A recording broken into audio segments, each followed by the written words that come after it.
Bonjour et bienvenue à cette nouvelle vidéo de pratiquer la méditation.com. Alors, Moutassem Amour avec vous. Dans cette vidéo, j'aimerais vous parler des 5 étapes de la concentration. Elles sont inspirées du travail de Matthieu Ricard, qui est un moine bouddhiste et qui est l'auteur entre autres de l'art de la méditation. Alors, donc, comprendre ces étapes va nous offrir une aide précieuse pour savoir où l'on se trouve dans notre chemin de la méditation.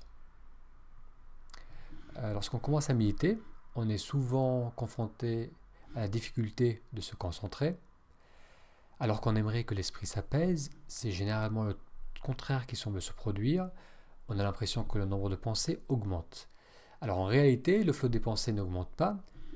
C'est plutôt qu'on devient plus conscient d'avoir ce flot incessant de pensées.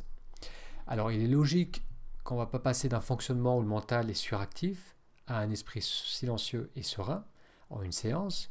Et bien sûr, il faut quelques jours, souvent quelques semaines, pour pouvoir calmer le mental.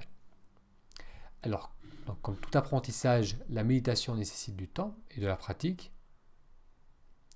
Donc il faut persévérer dans sa pratique de la méditation, préparer le corps aussi à travers par exemple le yoga ou le mental à travers des exercices de concentration va nous permettre de progresser sur ce chemin de la méditation. Ce qui va également nous aider, c'est de savoir où l'on se trouve sur notre cheminement vers un esprit apaisé. Alors le bouddhisme utilise une métaphore qui est celle d'une cascade pour illustrer la pacification des pensées. La progression de la méditation est donc composée de 5 étapes qui vont être illustrées par 5 images qu'on va découvrir. Tout d'abord, la cascade tombe d'une falaise. Cela illustre les pensées qui se succèdent sont discontinuées. Elles semblent plus nombreuses car l'on commence à observer les mouvements de l'esprit. Ensuite, c'est le torrent qui dévale les gorges. Donc là, on va alterner entre les périodes d'activité et de repos. Après, la troisième étape, c'est le fleuve qui va s'écouler dans son lit. Donc là, le mental s'agite seulement lorsqu'il est perturbé par l'extérieur. Autrement, il demeure calme. Après, on arrive au lac qui présente quelques vaguelettes en surface. Donc là, le mental est faiblement agité en surface, mais il demeure calme en profondeur. Et enfin, c'est le vaste et calme océan. Donc l'esprit est désormais calme et la concentration est inébranlable. Okay, donc si on récapitule, au départ, c'est lorsqu'on commence à se concentrer, tout d'un coup on prend conscience que les pensées se succèdent, un peu comme une cascade qui s'écoule. Donc c'est une succession de pensées qu'on n'arrive pas à discontinuer. Ensuite, la cascade devient un torrent. Donc là, parfois c'est agité, parfois c'est un peu plus calme. Donc c'est un peu pareil pour le mental. Plus on va pratiquer, plus on va avoir des périodes où on va observer que le mental se calme, mais à nouveau, il va repartir dans nos pensées. Après, avec la pratique, le mental va rester calme la plupart du temps.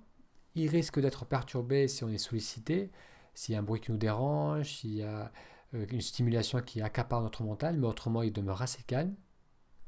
Après, avec le temps là aussi et la pratique, ce mental va être faiblement agité, donc même les stimulations extérieures vont faiblement nous stimuler, mais par contre en profondeur, on va maintenir un calme qui va être beaucoup plus solide. Et ce calme, même en dehors des séances de méditation, on va, au niveau mental et émotionnel, maintenir un certain calme, même si parfois en surface, on peut être dérangé ou perturbé par certains événements. Et enfin, la pratique va amener un calme qui va être solidement ancré en soi. Et là, comme c'est mentionné ici, la concentration devient inébranlable, c'est-à-dire qu'on ne se laisse plus perturber par des ressentis internes ou externes. Voilà, j'espère que comprendre ces 5 étapes va vous aider à savoir un peu où vous trouvez dans votre pratique de la méditation par rapport à votre niveau de concentration. Merci d'avoir regardé cette vidéo et je vous dis à bientôt.